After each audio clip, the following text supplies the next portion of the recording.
Ayun guys, punta tayo ngayon junk shop guys at hanap tayo ng magagawang appliances. At ito nga si kuya, ang daming na pamili Gusto ko red screen. Later. At nakahanap na tayo guys ng electric fan na sira ng i-restore natin. Murang-mura lang yan, bili na rin tayo ng screen. Yan na nga, nakabili na rin tayo, uwi na tayo. 1 hour later. Ito na nga guys, at baklasin ko na rin para mabilis. Yan nga guys, dyan binaklas ko na siya para mabilis na yung video natin kasi medyo mahaba. Yan, tanggalan na natin ng mga tornilyo para malaman natin kung ano talaga yung cause bakit naugong lang siya. Okay naman yung winding niya, kaso hindi siya naandar kasi meron siyang problema at yun yung ating titignan kung bakit. Ayan nga guys, tanggalan natin siya ng mga alikabok kasi dapat malinis para di tayo matching. Ayan, tanggalin muna natin yung kanyang stator or winding. Ayan, tanggalin natin ang alikabok. Ayan, tanggal na natin siya guys.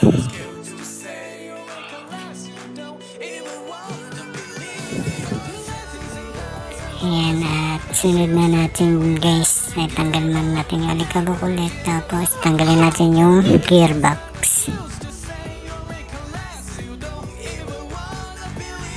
Ayan, linis-linis ulit kasi malikabok talaga Ayan, natanggal na nga natin guys, at eto na nga guys. Pagkatapos natin tanggalan ng alikabok guys, mukhang nakita ko na kung anong problema niya guys.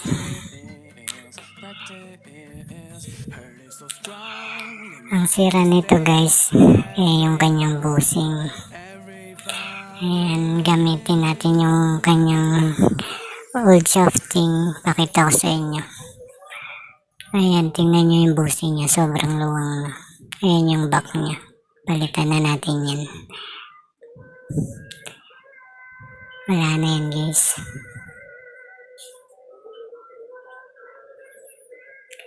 Ayan guys, meron ako ritong available na back na good yung bushing. Ayan, okay na yan guys. Ayan, meron na tayong isang nagawa. Ayan, at ito naman guys, dispose na natin to. Wala na yan. At itong front niya, linisan muna natin. Tingnan natin kung anong problema niya. Ayan, talagang mas maluwang to guys, ang luwang. Yan ang luwang niya talaga. Talagang kailangan talaga siyang palitan. Linisan muna natin siya ulit ng alikabok. Kasi malikabok talaga yun guys Yan, tanggalin din natin yung mga lagkit-lagkit kasi para sa lock paglagay natin okay na.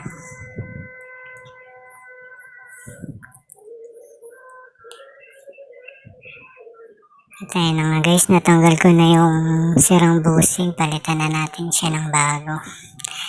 Ayan, i-clip na natin siya ng maayos para di maluwang kasi useless din kapag yung pagkabalik natin ng bushing masyadong maluwang. Hindi siya nakasenter. Ang cause nun para lang din sirang bushing kasi hindi siya nakasenter. At ayan, higpitan natin siya para sure.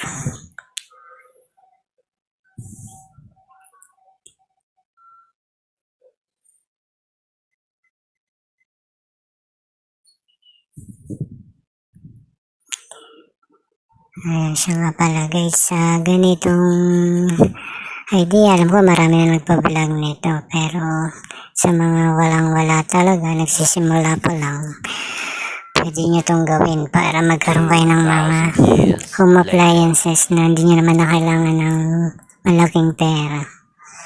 Eh, dito nga pala guys, halagang 100 pesos lang yan. Yun na nga. Balik na natin guys yung kanyang winding or stator.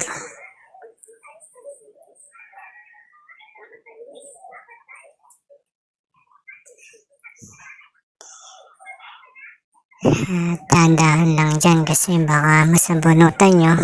Wala na, sayang. Junk shop nyo na ulit. Mahal kilo ng tanso.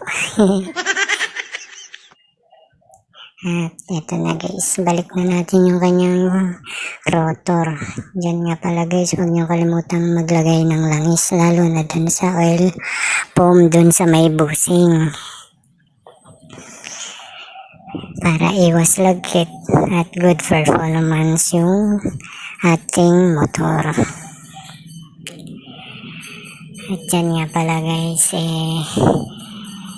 yung aking spacer dyan medyo masikip, kaya nagpalit ako ng spacer. Dapat kasi yung meron siyang mga ilang millimeter na allowance para free wheel siya, huwag yung masyadong fit na fit kasi mahirapan yung motor natin. Yan nga guys, nagpalit ako ng spacer kasi medyo masikip.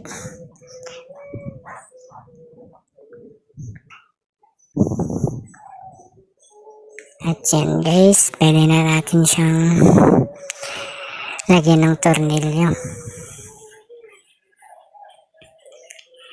para matesting na natin tong ating na-repair na motor ng electric fan. At meron na tayong instant desk fan na ating nabili mula sa Junk Shop.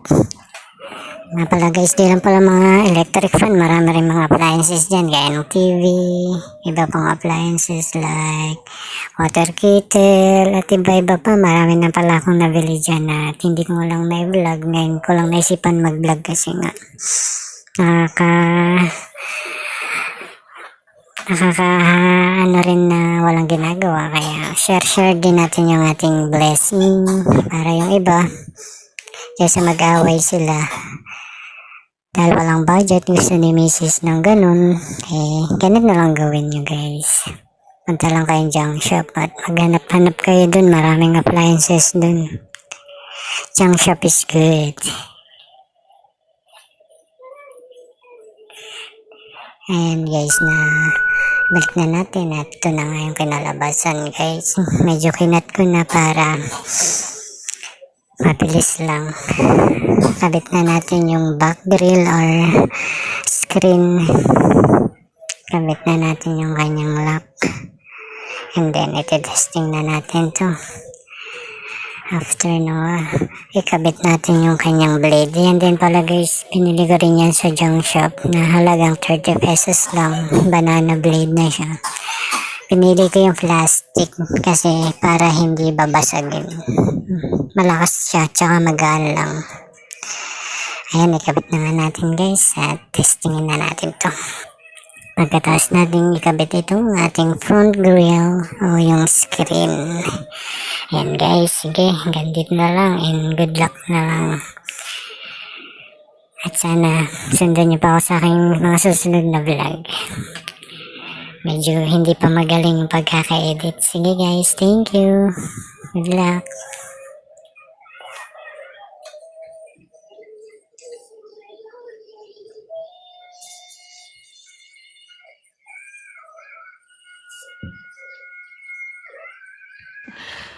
Sana all.